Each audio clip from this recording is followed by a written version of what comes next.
नमस्कार दोस्तों, आप सभी का स्वागत है आपके अपने YouTube channel BSc first year में। आज के लेक्चर में हम लोग द एग्जे, जिसके राइटर हैं आर.के. नारायण, के बारे में हिंदी एक्सप्लेनेशन करेंगे। ये लेक्चर हमारे first year foundation course English, जो कि BA, BSc, BCom, BHSC सबके लिए समान होता है, सभी के लिए उपयोगी होगा।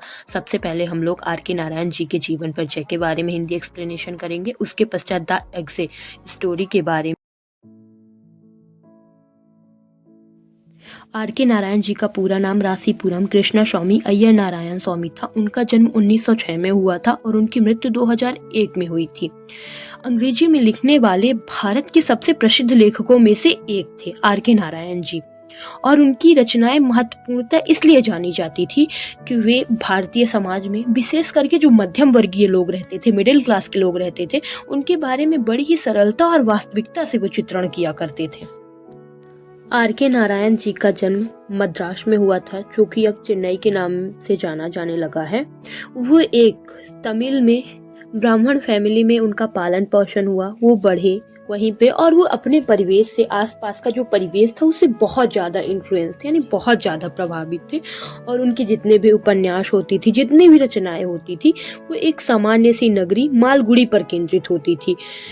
मालगुड़ी एक भारतीय कस्बे का सामान्य प्रतीक था। आर.के. नारायण जी की एज अ राइटर जो जर्नी प्रारंभ हुई थी, वो एक उपन्यास से प्रारंभ हुई थी, जिसका नाम था स्वामी और मृत, जो कि 1935 में प्रकाशित हुआ था। वो भी मालगुड़ी नामक नगरी पर ही केंद्रित था।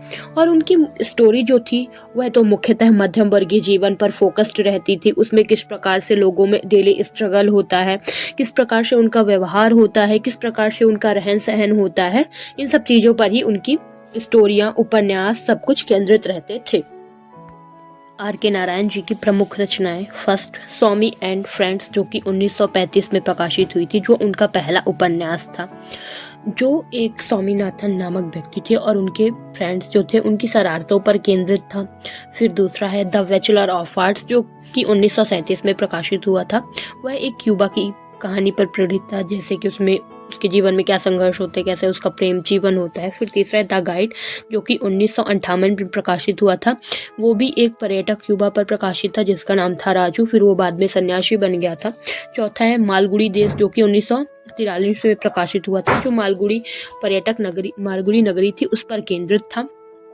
उसमें छोटी कहानियां थी, जैसे कैसे मिडिल क्लास की सामान्य कहानियां होती हैं, उसी पर आधारित था। फिर पचमा था द इंग्लिश टीचर, जो कि 1945 में प्रकाशित हुआ था। उनकी पत्नी की जब मृत्यु हो गई थी, तब पश्चात उन्होंने इसकी रचना की थी। आर.के. नारायण जी को प्रमुख अवार्ड कौन से मिले थे और क्या क्या सम्मान मिला था? तो साहित्य अकेदमी अवार्ड उनको मिला था 1960 में गाइड रचना के लिए, और पद्म भूषण मिला था 1964 में, और पद्म विभूषण मिला था 2004 में भारतीय सरकार द्वारा। और उनको नोबेल प्राइज उनकी रचनाओं के लिए कई बार मिला था। लेखक परिचय कंप्लीट हो गया है। अब इसके पश्चात हम लोग स्टोरी के बारे में अध्ययन करेंगे। यह कहानी वेलन नामक एक क्यूबा पर केंद्रित है, जो कि एक छोटे से गांव से बिलोंग करता था, और वो बहुत ही सिंपल था और बहुत ही हार्ड वर्किंग था। और वो अपने गांव में अपने पिताजी के साथ रहता था, लेकिन उसके पापा जो थे बहुत ही बेकार थे। वो हमेशा उसको मारते रहते थे, पीटते रहते थे, हमेशा उस पर अत्याचार करते रहते थे, कभी उसे ढंग से बात नहीं करते थे, बस मारना पीटना उनका यही काम था। इस व्यवहार से वो तंग आ गया था, एकदम रोज की मार पीट। तो उसने ये डिसाइड किया, जब वो 18 की एज का हो गया था, 18 की उम्र का, तब उसने ये डिसाइड किया कि क्यों ना मैं इस गांव को ही छोड़ दूं, तो सारा झंझट ही खत्म हो जाएगा। तो उसने 18 की उम्र में अपने गांव को छोड़ दिया था। यहाँ पर MCQ में ये पूछा जाता है कि वेलन ने किस उम्र में अपने गांव को छोड़ा था, तो यहाँ पे 18 की एज में उसने अपने गांव को छोड़ा था। ये महत्वपूर्ण है। और किस लिए छोड़ा था? क्योंकि उसके पिता उसको मारते थे, उस पर अत्याचार करते थे, इसलिए उसने अपने गाँव को छोड़ दिया था। गांव के छोड़ने के बाद अब बेलन के जीवन में कोई उद्देश्य नहीं रह गया था। वो इधर उधर यहाँ वहाँ भटकता ही रहता था। पर एक दिन ऐसे ही घूमते घूमते उसको एक बड़ी सी हवेली दिखी, जिसपे बहुत सारे फूल लगे हुए थे, गार्डन लगे हुए थे, जिसकी खूबसूरती से वो बहुत ही ज्यादा प्रभावित हो गया। वो उसको रोज देखने जाने लगा।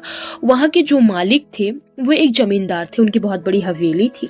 तो उन्होंने जब यह देखा कि बेलन रोज आता है, ये देखता उगता है, तो फिर उसके पश्चात जब बेलन ने जमींदार साहब से काम मांगा, तो जमींदार ने उसको मालिक के काम पर रख लिया।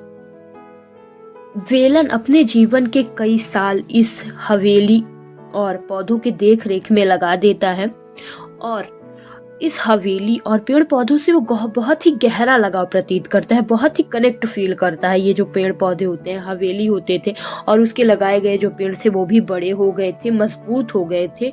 ये उसके समर्पण और मेहनत का प्रतीक थे। और फिर इसके पश्चात वो हवेली का भी एक अहम हिस्सा बन गया था और उसकी देखरेख में पेड़ पौधे फूलते फलते जा रहे थे। ऐसे ही समय बीतता जाता है और इस हवेली को एक नए मालिक ने खरीद लिया था और उसकी मंशा यह थी कि वो यहाँ पर आधुनिक इमारतों का निर्माण कराएगा। तो उसने अपने मजदूरों को आदेश दिया कि इन पेड़ों पौधों को काट दिया जाए। लेकिन जो वेलन था, जो अपने जीवन का अहम हिस्सा इनको विकसित करने में लगा दिया था, उसका दिल एकदम से टूट जाता है, वो एकदम हार्ट ब्रोकेड हो जाता है। फिर भी वो बेबस था, वो कुछ नहीं कर सकता था। जैसे जैसे पेड़ पौधे कटने लगे वो बस उसे बेबसी से देखता रहता था और यह सोचता रहता था कि मेरे जीवन का एक अहम हिस्सा जो है वो मेरे से जुदा हो गया है। कहानी का अंत जो होता है वो बहुत ही मार्मिक होता है, बहुत ही दुखी होता है और लगाव, बदलाव और क्षणभंगुरता के विषय को उजागर करता है। वेलन के प्रति जो बगीचे के प्रति वेलन की जो निष्ठा थी और जब उसके कटने से जो उसको दुख प्रतीत होता है, यह बताता है कि परिवर्तन अनिवार्य ही होता है, चाहे उसके पीछे मनुष्य के कितने भी प्रयास किए गए हों, लेकिन समय आने पर परिवर्तन जरूर ही होगा। वीडियो में अंत तक बने रहने के लिए धन्यवाद। यदि आपको यह स्टोरी पसंद आई तो चैनल को लाइक करें, सब्सक्राइब करें और इसका PDF हमारे टेलीग्राम चैनल में अवेलेबल है, जिसकी लिंक डिस्क्रिप्शन बॉक्स में दे रखी है, आप दे सकते हैं। इसके पश्चात हम लोग MCQ वीडियो कवर करेंगे, जिसका भी वीडियो हमारे प्लेलिस्ट में अवेलेबल है। इसकी भी लिंक हम लोग दे देंगे तो आपको प्राप्त हो जाएंगे। Thank you for watching. Please like share subscribe.